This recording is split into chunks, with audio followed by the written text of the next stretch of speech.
Government papers from 1981, made public for the first time today, show that Margaret Thatcher's government considered allowing a so-called managed decline of Liverpool in the wake of the Toxteth riots. The documents show the then Chancellor Geoffrey Howe suggesting that regenerating Merseyside would be like trying to make water flow uphill. Today, Lord Howe said he didn't recall that discussion. Danny Savage joins us in Liverpool tonight. Danny.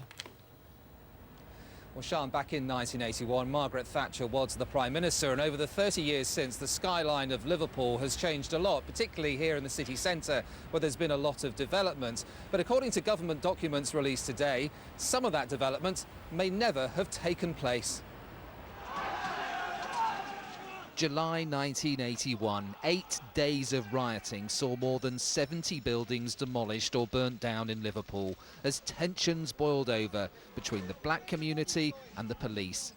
Now it's been revealed that the Prime Minister at the time was advised that funding regeneration of riot-hit communities was a waste of money.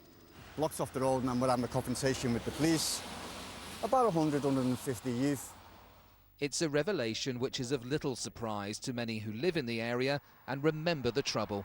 It reflects a southern attitude to this city, but also you've got to remember at this period in time the Tory government was having to deal with militancy and the dock strikes, you know. So in their eyes they were on a losing ground no matter what they did in Liverpool, and not only that, they couldn't get votes in Liverpool anyway, so to them there was nothing to lose.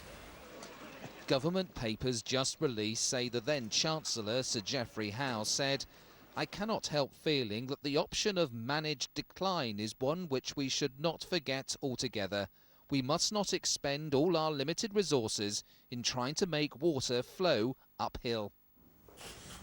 But today the Chancellor at the time said economically abandoning Liverpool was never seriously considered.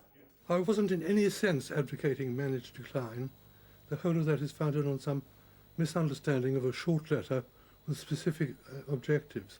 I was very cautiously warning that we shouldn't therefore deprive other areas of resources that might go to Liverpool. And following the riots, the Conservative leader did visit Liverpool and support regeneration. And the efforts were championed by Michael Heseltine, who became known as the Minister for Merseyside. I think we should be judged not by all the correspondence and all the arguments and all the classic sort of responses you get from the Treasury. The judgment should be about, did we do the right thing?